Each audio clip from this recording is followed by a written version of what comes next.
നമസ്തേ. നല്ല കാഴ്ചകൾ കണ്ണുകൾക്ക് ആഘോഷമാണ്, മനസ്സിനത് ആനന്ദമാണ്. കാഴ്ചപ്പതിപ്പിൻ്റെ അരമണിക്കൂറിലേക്ക് സ്വാഗതം.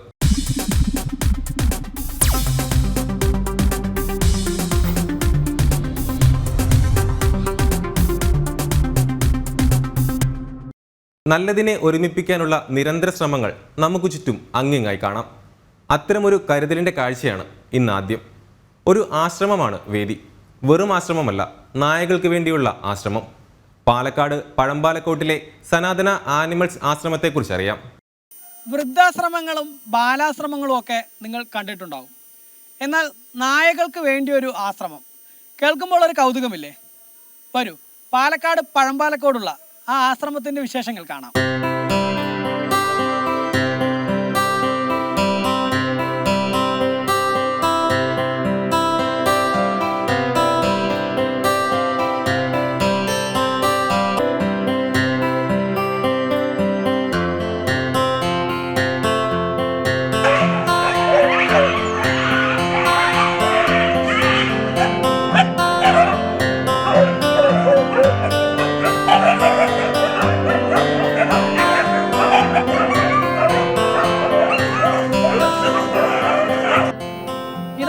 നായകളുടെ ആശ്രമം ഒന്നോ രണ്ടോ അല്ല, 450-ലേറെ നായകളാണ് ഈ ആശ്രമത്തിലുള്ളത്.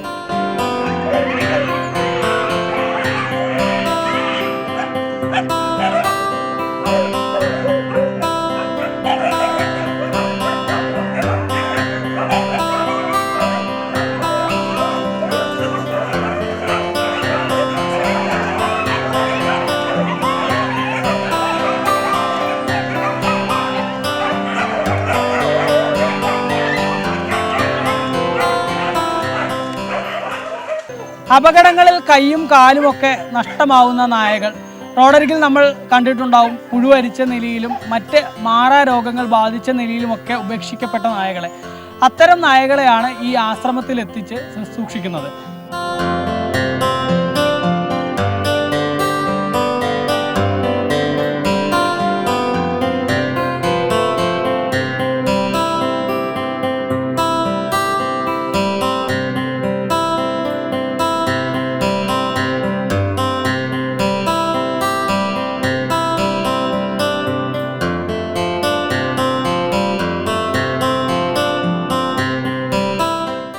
സ്ഥാപനത്തിന്റെ പ്രസിഡന്റായ പ്രദീപ് പയ്യൂർ ചേരുന്നുണ്ട്. പ്രദീപ്, എങ്ങനെയാണ് ഇങ്ങനെ ഒരു സ്ഥാപനം തുടങ്ങുന്നതിലേക്ക് എത്തിയത്? ഇപ്പം എൻ്റെ വീട്ടിൽ ഞാൻ ചെറുപ്പത്തിൽ തന്നെ 90, 80 ആ കാലഘട്ടത്തിലൊക്കെ എൻ്റെ വീട്ടിൽ നായ്ക്കളുണ്ടായിരുന്നു. എൻ്റെ അച്ഛനായിട്ട് കൊണ്ടുവരും. പിന്നെ ചേട്ടന്മാർക്ക് അവർക്ക് വീട്ടിൽ ഫാമിലിക്കൊക്കെ ഭയങ്കര ഇഷ്ടമാണ്. അമ്മയ്ക്കടക്കം അമ്മയുടെ കൂടെയാണ് ഇപ്പോഴും ഇവർ നോക്കുന്നുണ്ട്. അപ്പോൾ അങ്ങനെ കൊണ്ടുവന്നപ്പോൾ ഇവരുള്ളൊരു താല്പര്യം അങ്ങനെ വന്ന് വർദ്ധിച്ചിട്ട് ഒരു 8 വർഷം മുന്നേ പോലെ വണ്ടി ഇടിച്ചിട്ട് എനിക്ക് നായനെ കിട്ടി. അങ്ങനെ കൊണ്ടുവന്ന് ആ ചികിത്സ കൊടുത്തു. അങ്ങനെ കൊണ്ടുവന്നിട്ട് ഇപ്പോൾ എന്തായി 450-ൻ്റെ അപ്പുറം ഡോഗ്സായി.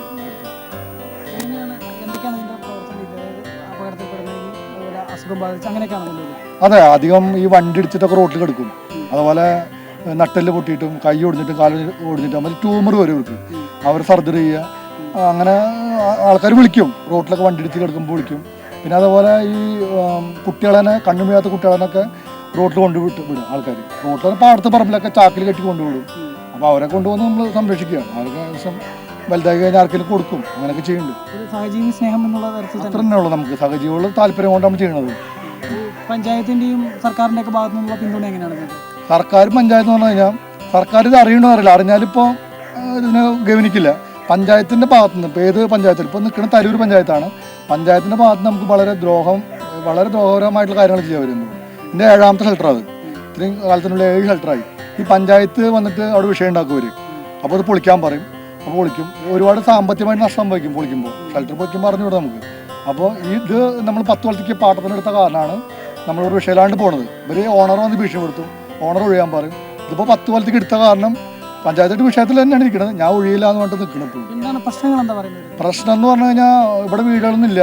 ഇവർ പറയും നായ കുറച്ചു, അല്ലെങ്കിൽ പറയും പുറത്ത് ഏതെങ്കിലും നായനെ പുറത്ത് കണ്ടത് നമ്മുടേന്ന് പറയും.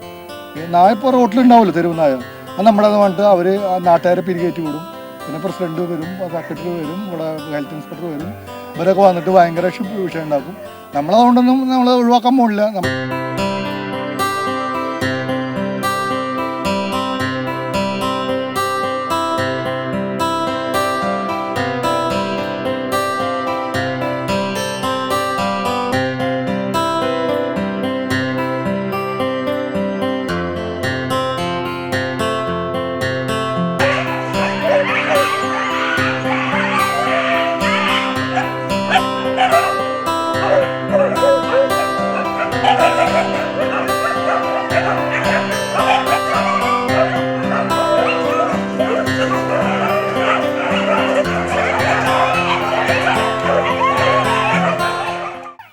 തെരുവുനായ ആക്രമണങ്ങളും മറ്റുമൊക്കെ അനുദിനം വർദ്ധിക്കുമ്പോൾ ഇത്തരം കേന്ദ്രങ്ങളുടെ ആവശ്യകത ഏറെയാണ്. ഒപ്പം സഹജീവി സ്നേഹത്തിൻ്റെ ഉത്തമ മാതൃക കൂടെയാണിവിടം. PR മനൂപിനൊപ്പം അരുൺ ആലത്തൂർ, ജനം, പാലക്കാട്. അമ്മയും കുഞ്ഞും തമ്മിലുള്ള സ്നേഹം പ്രകൃതി നിയമമാണ്. അത് മനുഷ്യന് മാത്രമല്ല, സമസ്ത ജീവജാലങ്ങളിലും പ്രകടമാണ്. എറണാകുളം മലയാറ്റൂരിൽ കണ്ടു അതുപോലൊരു കാഴ്ച. കിണറ്റിൽ വീണ കുട്ടിയാനയെ അമ്മയാന രക്ഷിച്ചു. കിണറിന്റെ വശങ്ങൾ ഇടിച്ചാണ് കുട്ടിയാനയെ കരകയറ്റി അമ്മ കാടുകയറിയത്.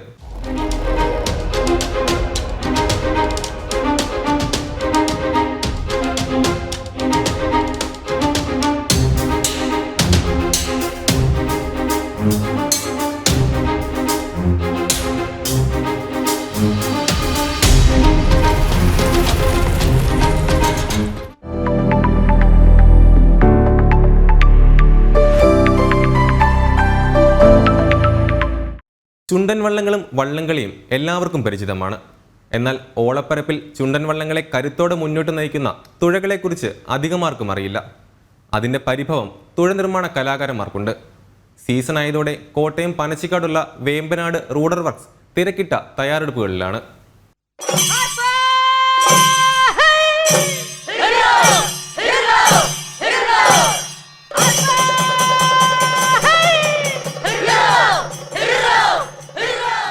വള്ളംകളിയുടെ സീസണായി പല ബോട്ട് ക്ലബ്ബുകളും രഹസ്യമായും പരസ്യമായും അതിശക്തമായിട്ടുള്ള പരിശീലനത്തിലാണ്. വിജയം മാത്രം ലക്ഷ്യമിട്ടുകൊണ്ട് അവർ കടുത്ത പരിശീലനം തുറന്നുകൊണ്ടിരിക്കുന്നു. കായൽപ്പരപ്പിൽ തീയുണ്ടകളെ പോലെ അല്ലെങ്കിൽ വെടിയുണ്ടകളെ പോലെ ചുണ്ടൻ വള്ളങ്ങൾ ഇങ്ങനെ പാഞ്ഞു പോകണമെങ്കിൽ തുഴകളുടെ കരുത്ത് ഏറ്റവും പ്രധാനമാണ്. ആ തുഴകൾ നിർമ്മിക്കുന്നതാകട്ടെ കോട്ടയം പനച്ചിക്കാടുള്ള പാറക്കുളത്തെ ഒരു കുറച്ച് കലാകാരന്മാരാണ്. അവരെയാണ് ഇന്ന് പരിചയപ്പെടുത്തുന്നത്.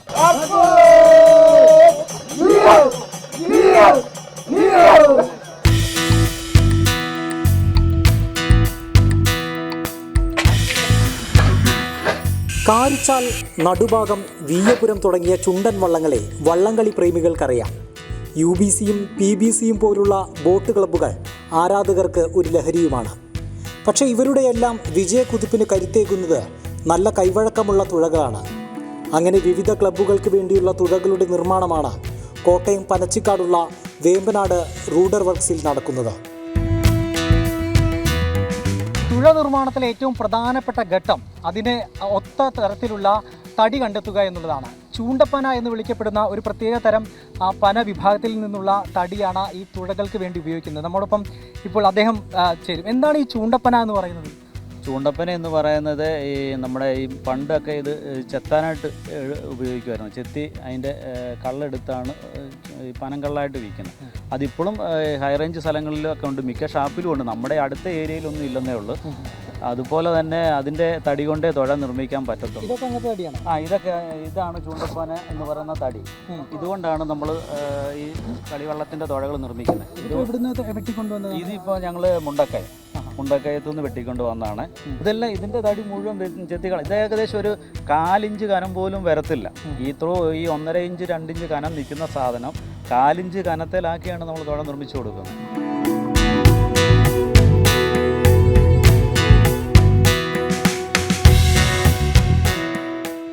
വേമ്പനാട് റൂഡർ വർക്ക്സിന്റെ ഉടമ KR ബിനുവിന്റെ മുൻഗാമി ഐസക്കാണ്. പറയാനുണ്ട് ഒട്ടേറെ കഥകൾ. കുടുംബപരമായിട്ട് തന്നെ ചെയ്തുകൊണ്ടിരുന്ന ഒരു പാരമ്പര്യ തൊഴിലായിരുന്നു. അതിങ്ങനെ തുടർച്ചയായിട്ട് ചെയ്തു. അതങ്ങനെ ഞങ്ങളുടെ പിതാക്കന്മാർ മുതൽ ഇങ്ങനെ ചെയ്തു വന്ന് വീട്ടിൽ തന്നെ ഇരുന്നാണ് ഇത് ചെയ്തുകൊണ്ടിരിക്കുന്നത്. അതങ്ങനെ ചെയ്ത് ഞങ്ങളുടെ വീടിൻ്റെ അടുത്ത് തന്നെയുള്ള ഷെഡായിരിക്കും. ആ ഷെഡിൽ ഇരുന്ന് ഇങ്ങനെ പണി ചെയ്തുകൊണ്ടിരുന്നു. അങ്ങനെയാണിത്. പണ്ട് കാലത്ത് ഇതിനൊക്കെ ഇപ്പോൾ ഈ മോട്ടോർ വാഹനങ്ങളില്ലായിരുന്നു. കാളവണ്ടി, പിടിവണ്ടി ഇങ്ങനെയുള്ള വാഹനങ്ങളിലാണിത് ബുദ്ധിമുട്ടി ഇത് കൊണ്ടിരുന്നത്. വളരെ ബുദ്ധിമുട്ടാണ്. കൈവണ്ടിയും ഇതിലൊക്കെയാണ് ഇത് കൊണ്ടിരുന്നുകൊണ്ടിരുന്നത്. അന്നത്തെ പോലെ നടന്നു നിന്ന് പനകൾ കണ്ട് എടുക്കാനൊന്നും സാധ്യമല്ല. അന്ന് നമ്മൾ വളരെ ബുദ്ധിമുട്ടി ചെന്ന് വേണം 2-3 ദിവസങ്ങളൊക്കെ കൊണ്ടായിരിക്കണം ഇതിന് കുറച്ച് പനകളൊക്കെ ശേഖരിച്ചെടുക്കാൻ.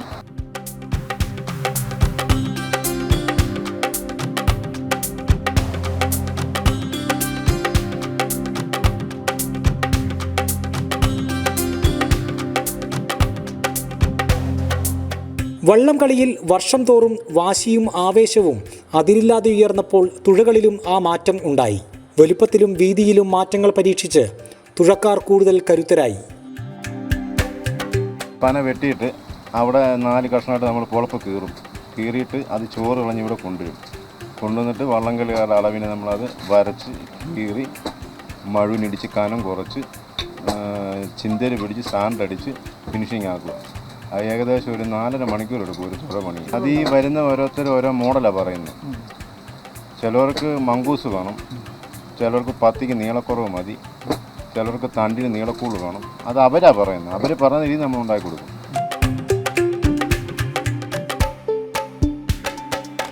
പതിറ്റാണ്ടുകളായി ചുണ്ടൻ വള്ളങ്ങൾക്ക് തുഴയൊരുക്കാറുണ്ടെങ്കിലും ഇന്നേ വരെ ഇവരാരും വള്ളം കളി നേരിട്ട് കണ്ടിട്ടില്ല. സംഘാടകരോ ക്ലബ്ബുകാരോ ഇവർക്ക് പാസ് നൽകാനോ പരിഗണിക്കാനോ മറക്കുന്നു. ട്രോഫി വാങ്ങിച്ചവരൊക്കെ നമ്മളെപ്പോലും അവരറിയുന്നില്ല. നമ്മൾ പാസ് പോലും ചോദിച്ചപ്പോൾ അവർ നമുക്ക് തരുന്നില്ല. നമ്മൾ വള്ളംകളി കാണാൻ നമുക്ക് ആഗ്രഹമുണ്ട്. ഞാനിപ്പോൾ എൻ്റെ ഇവിടെ ഈ തൊഴിലിനായിട്ട് 26 വർഷമായി ഒരു ഇവിടെ തന്നെ വളർന്നുകൊണ്ടിരിക്കുന്നത്. Our day night പണിതാണ്. അവർക്ക് ഈ സമയത്ത് നമ്മൾ സാധനം കറക്റ്റായിട്ട് കൃത്യസമയത്ത് നമ്മൾ കൊടുക്കുന്നുണ്ട്. അപ്പോൾ ഈ സമയത്ത് ഓർഡർ പോലും വരുമ്പോൾ നമ്മൾ കൃത്യമായിട്ട് അവരുടെ ഡേറ്റ് നമ്മൾ വിളിക്കുമ്പോൾ ആ ഡേറ്റ് അനുസരിച്ച് നമ്മൾ സാധനം കൊടുക്കുന്നുണ്ട്. അപ്പോൾ നമ്മൾ അവർക്കും ബുദ്ധിമുട്ടല്ലാത്ത നമുക്കും ബുദ്ധിമുട്ടായിട്ട് നമ്മൾ കൊടുത്തു വിടുന്നുണ്ട്. നമ്മളിതുവരെ വള്ളംകളി കാണാൻ വേണ്ടി പോയിട്ടില്ല. ഈ പ്രാവശ്യം പോകണമെന്ന് ആഗ്രഹമുണ്ട്.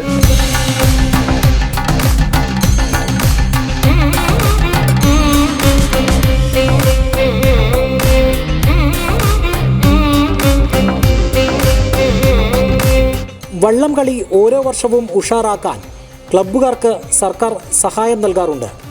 പക്ഷേ ഇവർ അവിടെയും അവഗണിക്കപ്പെടുകയാണ്. വള്ളം കളി കാണണം, പരമ്പരാഗതമായി ലഭിച്ച ഈ തൊഴിൽ ഇനിയും തുടരണം, സാമ്പത്തികമായും അല്ലാതെയും പിന്തുണ ഇവർക്ക് വേണം. ഇതൊക്കെയാണ് ഇവരുടെ കളിയല്ലാത്ത കാര്യങ്ങൾ. കായൽപ്പരപ്പിൽ ചുണ്ടൻ വള്ളങ്ങൾ വള്ളപ്പാടുകൾക്ക് വിജയം കുറിക്കുമ്പോൾ ഇവരുടെ അധ്വാനം കൂടി ഓർക്കണം, ഇവരും കൂടി ആദരിക്കപ്പെടണം.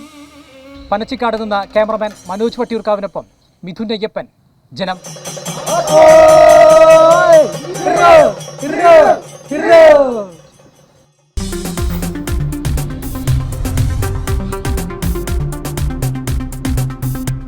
പ്രതിസന്ധിയിൽ തളർന്ന് വിധിയെന്ന് പഴിക്കുന്ന എത്രയോ ആൾക്കാർ നമുക്ക് ചുറ്റുമുണ്ട്. ഒപ്പം തളരാതെ പോരാടി ജീവിതം നേടിയവരും. അങ്ങനെ വിജയിച്ച ഒരാളാണ് കോഴിക്കോട് ചെറുപ്പ സ്വദേശി രാജീവ്. ഒരു അപകടത്തെ തുടർന്ന് വീൽചെയറിലായെങ്കിലും ചെറുപുഞ്ചിരിയോടെ ജീവിതയാത്ര തുടരുകയാണ് രാജീവ്.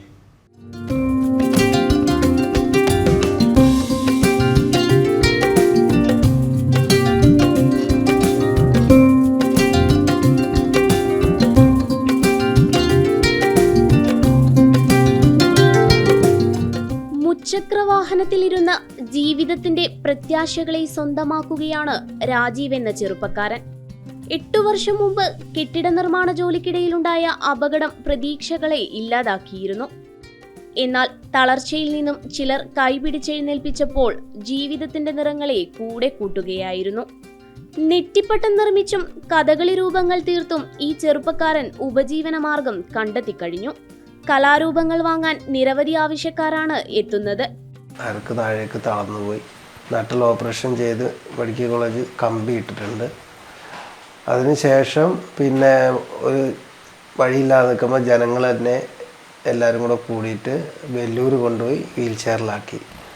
തുടർന്ന് ചികിത്സ ഇല്ലാതെ വന്ന സമയത്ത് തണൽ എന്നെ ഏറ്റെടുത്ത് തണൽ ഒരു 3-4 മാസത്തോളം സൗജന്യമായിട്ട് അവർ ചികിത്സിച്ച്.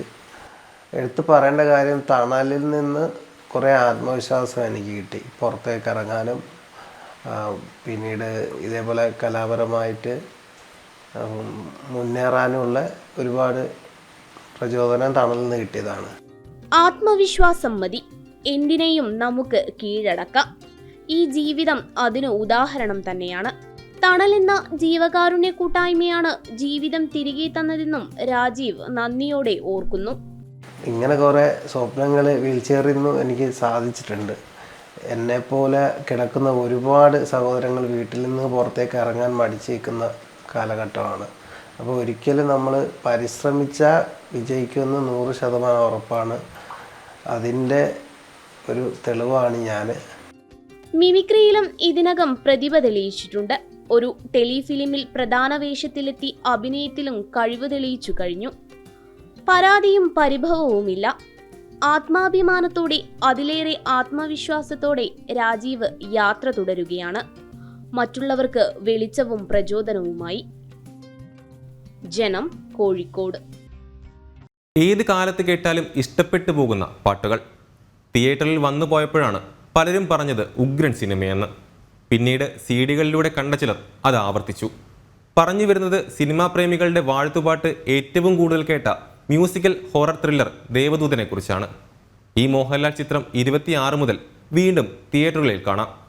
അത്യാധുനിക സാങ്കേതിക വിദ്യയുടെ സഹായത്തോടെ വീണ്ടും എഡിറ്റ് ചെയ്ത റീമാസ്റ്റർ പതിപ്പാണ് 24 വർഷങ്ങൾക്ക് ശേഷം വീണ്ടും തിയേറ്ററിലെത്തുന്നത്.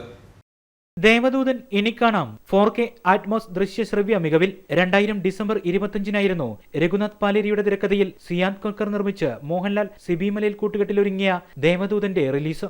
സംഗീതത്തിന്റെ മാസ്മരികതയിൽ പ്രേക്ഷകരെ ലയിപ്പിച്ച് ഹൊറർ കഥ പറഞ്ഞ ചിത്രം മലയാളത്തിൽ തീർത്തും വ്യത്യസ്തമായ പരീക്ഷണമായിരുന്നു.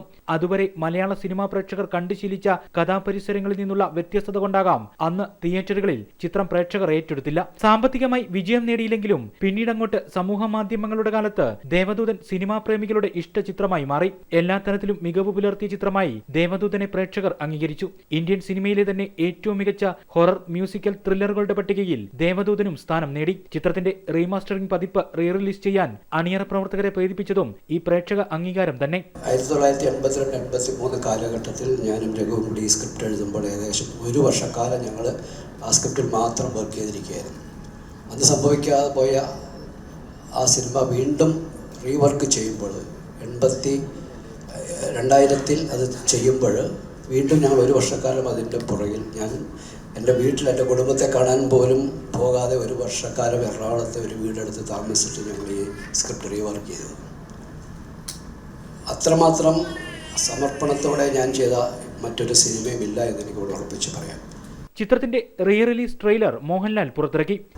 ഇതിൽ പറയുന്നത് ആർക്കും ആരോടും എന്തോ പറയാനുണ്ട്. പക്ഷെ ഇപ്പം ഞങ്ങൾ മനസ്സിലാക്കുന്നു ഞങ്ങൾക്ക് നിങ്ങളോട് എന്തോ പറയാനുണ്ട്.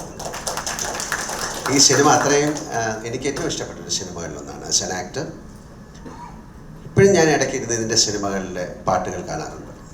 എന്തൊരു മഹാനുഭാവനുമായാലും മറ്റു പാട്ടുകളൊക്കെ ഞാൻ കാണാറുണ്ട്. കൈതപ്രം ദാമോദരൻ നമ്പൂതിരിയുടെ വരികൾക്ക് സംഗീത മാന്ത്രികൻ വിദ്യാസാഗർ ഒരുക്കിയ ചിത്രത്തിലെ ഗാനങ്ങൾ വർഷങ്ങൾക്കിപ്പുറവും മലയാളികൾ ഏറ്റുപാടുന്നവയാണ്. വീണ്ടും എഡിറ്റിംഗ് നടത്തിയ പതിപ്പാണ് ഈ മാസം 26-ന് തിയേറ്ററുകളിലേക്ക് എത്തുന്നത്. ജനം, കൊച്ചി.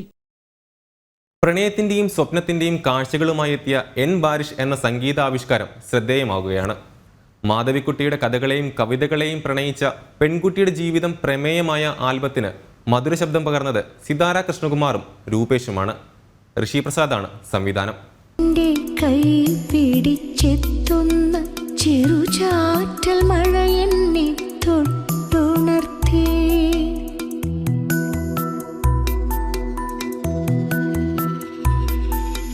നീർമാതളം പൂത്ത കാലവും നെയ്പ്പായസവും നഷ്ടപ്പെട്ട നീലാംബരിയും. അങ്ങനെ നീളുന്ന അനുരാഗത്തിന്റെ അക്ഷരക്കൂട്ടങ്ങളെ ഹൃദയത്തോട് ചേർത്തുവെച്ച ഒരു പെൺകുട്ടിയുടെ അനുരാഗത്തിന്റെ കഥയാണ് എൻ ബാരിഷ്.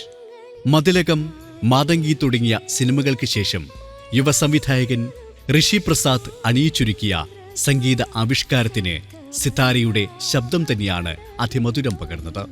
മാധവിക്കുട്ടി കവിതകളോട് ഭ്രാന്താണ്. മഞ്ചാടിക്കുറികൾ ശേഖരിക്കുന്ന സ്വഭാവം.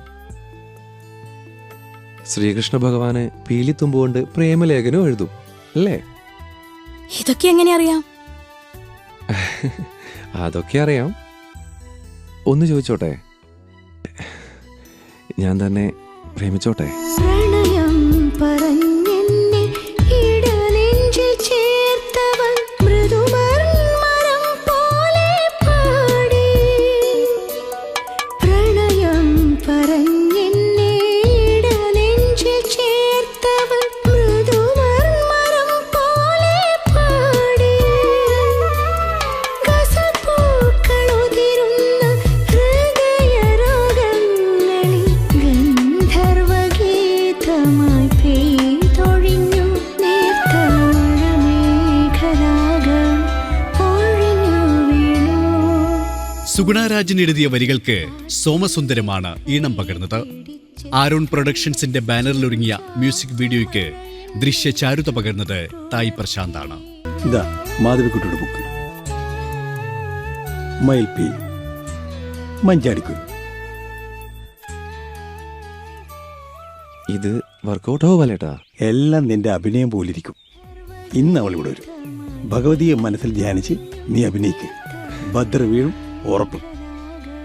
മകളെ പ്രേമിക്കാൻ വേണ്ടി ഇങ്ങനെ ഒരു നാടകം. ഒരു കുളിർ കാറ്റിന്റെ കൈ പിടിച്ചെത്തുന്ന ചെറുചാറ്റൽ മഴ എന്നെ തൊട്ടുണർത്തി.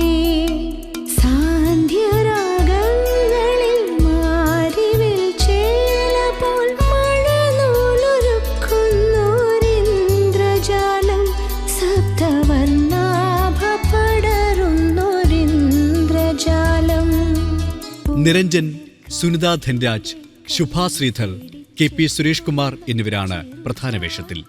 നിരവധി ദേശീയ അന്താരാഷ്ട്ര ചലച്ചിത്രമേളകളിലെ മത്സര വിഭാഗത്തിൽ ഇതിനകം ഇടം നേടി വലിയ സ്വീകാര്യത സ്വന്തമാക്കുകയാണ് എൻ ബാരിഷ്. ഒരു കുളിർ കാറ്റിന്റെ എന്റർടൈൻമെന്റ് ഡെസ്ക്, ജനം. ചെറുചാറ്റൽ മഴ. കാഴ്ചപ്പതിപ്പ് പൂർണ്ണമാകുന്നു. പുതിയ കാഴ്ചകളും വിശേഷങ്ങളുമായി നാളെ കാണാം. നമസ്തേ.